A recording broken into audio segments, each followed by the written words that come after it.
How you doing? I'm Darren with Kickin Barbecue. If this is your first time to the channel, then welcome. If you've been here before, then welcome back. Today, we're talking the Weber SmokeFire EX6 second generation.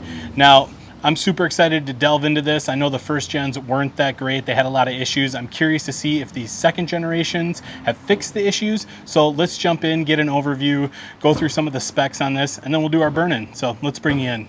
All right guys, so under the hood here you can see we have some really nice stainless steel grates, which is what we'd expect from a Weber product. We expect a higher end product, nice grates, really digging those. That's really nice. So I'm gonna go ahead and just remove these here and kind of show you. These are Weber Flavorizer bars. Now I think this is a very interesting concept in a pellet grill. It's kind of set up like they're gassers. I would have liked to have seen them include a piece of metal to go over the top and kind of cover those up and maybe help prevent those grease fires that were very prevalent in the first gens. But again, I haven't used this yet, so I'm going to be very open-minded and assume that these issues have been corrected. I'm going to go ahead and remove this. I'm going to pull out our flame tamer here. Just get this set off to the side. Now right here you can see the auger and the chute, which leads down into the burn pot. I kind of like that. I've seen the Fast Eddies kind of with the same setup. That's pretty cool right there. But again, it's just very weird how the grease management system is on these. The grease just drips down into the bottom of the barrel, and there's two holes right here, one on each side, and the grease drips down underneath. I like the idea of a hidden grease catch, but I'm not a huge fan of this setup, and I'm going to get you in so you can kind of see what I'm talking about here. So right here are those two holes where theirs go in. Not a huge fan of that, but like I said, I'm going to be open-minded, see how this works. Now back here, this is our temp probe. I like the location of it. I like that it's up and in the center.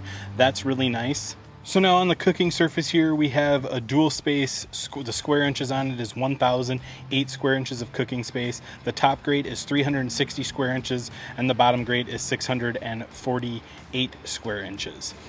So plenty of room to cook on there. I really like that. I also like that this is obviously removable, so we can fit, you know, some beer can chickens on there if we want to. Now taking a look down here, we do have two locking swivel casters. You can see I have the right side on boards just to kind of level it out for where I'm at, but just the front two are the locking casters. The back are just normal casters, which is fine, not a big deal. Now if you notice, you pull this out, this is your grease management and your ash catcher right there, which I kind of like that it's a hidden feature, and I like that it has a spot for your actual grease pan right there. You can just dump that out. So this is actually a really nice feature. I like that it's hidden. I don't have to worry about grease spilling out everywhere or leaking out the side or bumping it.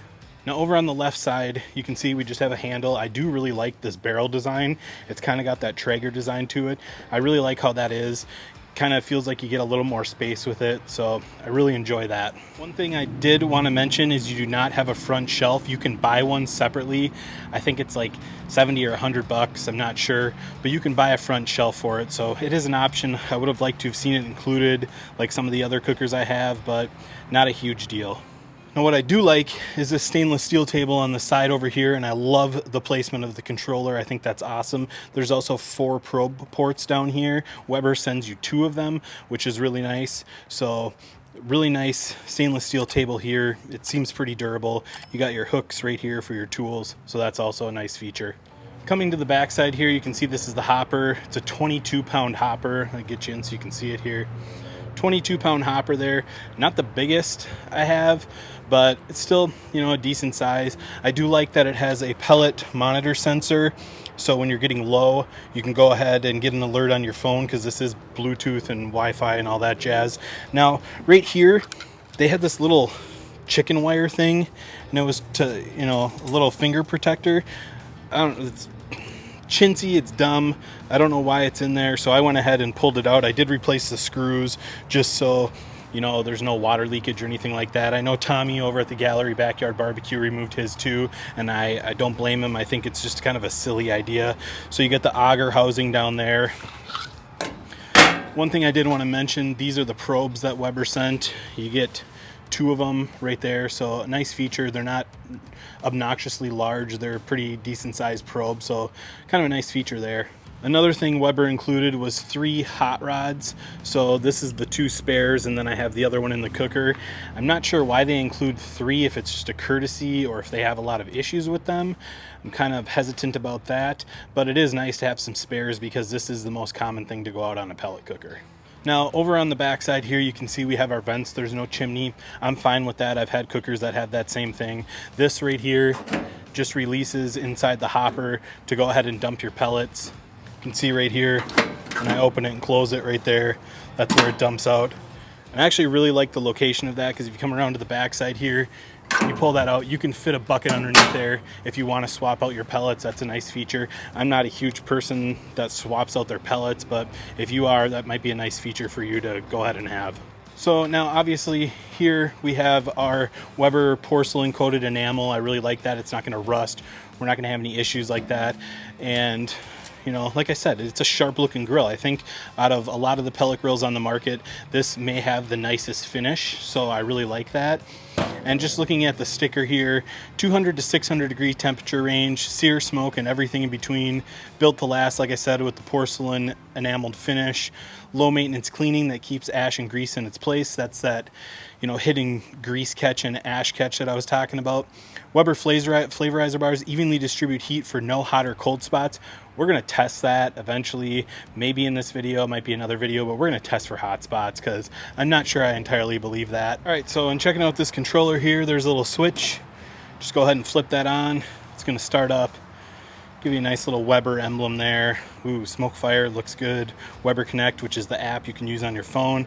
That's great. I don't have any pellets in here, so it's telling me to add pellets. I'm just going to say okay.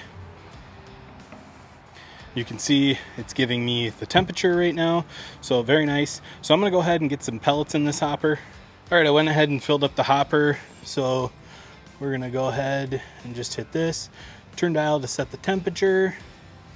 We're just gonna set it for 300 degrees. It's heating, it's telling me to keep the lid closed. So I'm gonna get that closed. Not sure why every pellet grill I've ever had, you're supposed to start it with the lid open, but we're gonna go ahead and follow this and see how it works. So this PID controller is working away, and I should mention at the time of filming, this EX6 was on sale for $999. So for $1,000 bucks, this is what you're getting. And again, I will say for $1,000, I think it is one of the nicer looking pellet grills on the market. I love the enamel finish. I can hear the auger dumping pellets in there right now, so that's a good sign. So I'm gonna let this thing get started up and I'll bring you back when she's rolling. While she's rolling here, I'm gonna go ahead and hit this button. And you can see it brings up the menu. You got your temperature, you got your smoke boost, so that's kind of like the super smoke on the Traegers. Just gives you extra smoke, I guess. We'll look into that and play around with that later. Close that. I'm not sure what that button does. This code, get a link to the Connect app. We already have that. And then you can set a timer. That's actually a really nice feature there.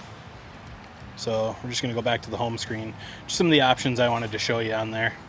All right guys, so it's rolling. We got some smoke coming out, still telling us to keep the lid closed, but it is firing up, so that's a good sign. Looking good so far. It smells wonderful. Got really good smell on the pellets that we got coming out of there, so that's pretty great. All right guys, so you can see here, we got smoke rolling. We're sitting at about 95 degrees. It's been about, I don't know, 3-4 minutes. So I'm just gonna let this thing roll for about an hour at 300. Then I'm gonna come out and kick it up to 400. So I'll bring you back when it's time to kick her up to 400. And we just hit 100 degrees on here now. So yeah, we get this burn off done and see how it goes. All right guys, and one thing I did want to mention, I did not do an assembly video on this. I don't do assembly videos just because I'm a one-man show and I kind of like to just do burn-offs. But if you want to see an assembly on how to put this together, go ahead and check out my buddy Tommy over at the Gallery Backyard Barbecue. I'll have a link to his video up top and down below. Go over, check it out. He also did a burn-in on his. Shows you the whole process. A little bit different than mine, but still a great process. So be sure to go over and check it out.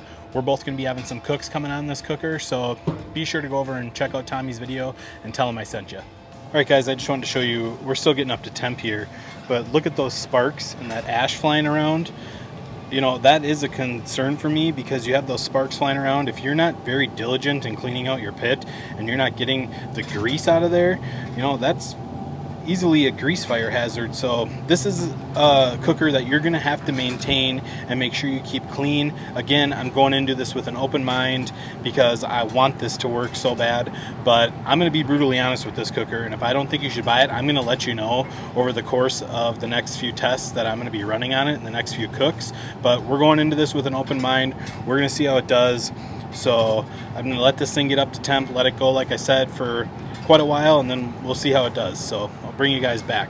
All right guys, so it's been about a half hour, 45 minutes. I went ahead and sprayed down the inside with some vegetable oil. It's optional if you want to do that. I recommend it just to get a nice seasoning on it.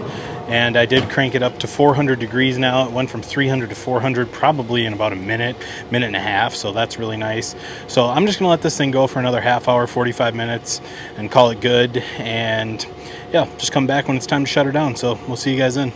All right guys, so this Weber SmokeFire EX6 has been running at 400 degrees for about another 30 minutes. We actually have some decent smoke coming out of here at 400 degrees, so that's nice. I think that's all I got for you today. We got a good seasoning on this. If there's anything in particular you'd like to see me cook on this, comment down below and let me know. I think my first cook is gonna be a rack of ribs, so be sure to look for that coming. Guys, I hope you enjoyed this video. If you did, be sure to like, subscribe, ring that bell, stay safe, and we will see you next time.